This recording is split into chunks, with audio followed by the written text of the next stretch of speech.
안녕하십니까, 하경민입니다. 오늘은 미 연준의 결정에 대해서 먼저 자세한 도움 말씀 들어보면서 이 시간 문을 열겠습니다. 예상을 했던 것처럼 FOMC를 통해서 기준금리가 25bp 인하가 됐습니다.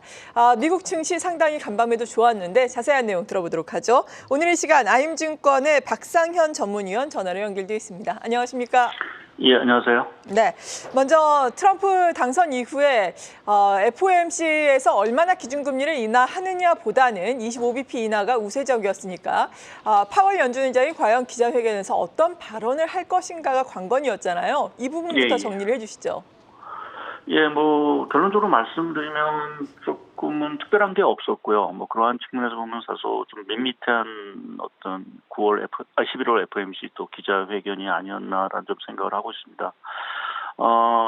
지난 9월과는 달리 이제 물가라든지 고용가, 미 연준이 지금 추구하고는 그 양대 책무 중에서 물가가 고용에 대한 어떤 특별한 이슈 자체가 사실은 없었기 때문에 사실은 시장이 그렇게 관심을 끌 정도의 향후의 어떤 금리 변화라든지 이러한 것들을 예상하기가 좀 쉽지 않았다라는 부분을 좀 말씀을 좀 드리겠고요. 또 일단 최근에 경기 자체가 워낙 지표라든지 게 상당히 좋아서 좀 파월 의장 자체가 좀 매파적으로 얘기하지 않을까라는 이제 우려가 있었지만 그 부분도 상당히 조금은 좀 중립적으로 얘기했다라는 좀 측면에서 시장이 조금 무난히 받아들인 측면이 있는 것 같고요. 또 하나 이제 트럼프 대통령이 당선이 되면서 이제 트럼프 대통령의 어떤 정책이라든지 이러한 부분 또 것에 대한 어떤 얘기가 있지 않을까라고 좀 기대를 했었지만 그 부분에 대해서는 철저하게 사실은 좀 언급을 좀 회피했다라는 부분에서 보면은 약간은 좀 겉도는 듯한 모습도 사실은 좀 보였다고 좀 생각을 좀 하고 있습니다. 여하튼 이번 11월 FOMC라든지 기자회견 내용을 종합해 보면 상당히 연준이 아직은 좀 완화적인 어떤 스탠스를 계속 가지고 있는 부분을 분명히 확인할 수 있는 부분들이 있고요. 그래서 12월에도 여전히 좀 한 25bp 금리 인하 이러한 흐름 자체가 이어지지 않을까 좀 예상을 해볼 수 있을 것 같습니다. 네, 미국 FOMC의 결정 이후에 우리나라 같은 경우에는 이 시각 현재 금융계통에 또 수장들이 모여서 거시경제금융회의를 열고 있는 상황입니다.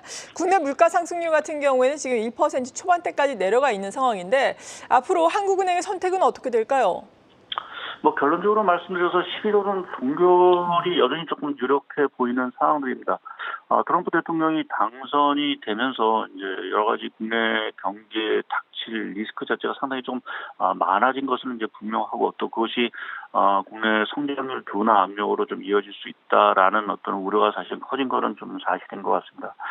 그럼에도 불구하고 지금 한은 총재께서 계속 얘기하고 계신 것이 국내 금융 안정 리스크에 대해서 여전히 좀 강조를 좀 하고 있는 상황들이고요.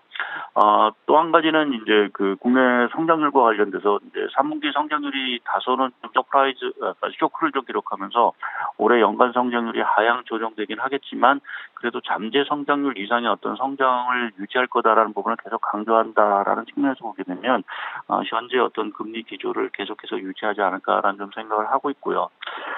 다만 이제 다음 금리 인하가 아마 1월에 저는 금리 인하를 예상을 하고 있는데 트럼프 대통령의 이러한 관세 정책 이러한 것들이 현실화된다라고 하면 내년 들어가서 한은의 어떤 금리 인하 행보 자체는 생각보다는 사실은 좀 빨라질 수 있다. 그러니까 우리도 비컷이라든지 또 계속 연속해서 금리 인하라든지 이러한 쪽으로 좀 금리 인하 사이클 자체를 조금 가속화시키는 모습으로 나타날 수 있을 거로 예상을 좀 해볼 수 있을 것 같습니다. 네, 지금 미국이 기준금리 인하함에 따라서 한미 기준금리 격차는 1.50%포인트로 줄어들었는데요. 내년에 기준금리 인하 가능성을 언급을 해주셨습니다. 지금까지 박상현 IM증권 연구위원과 함께했습니다. 감사합니다. 예, 감사합니다.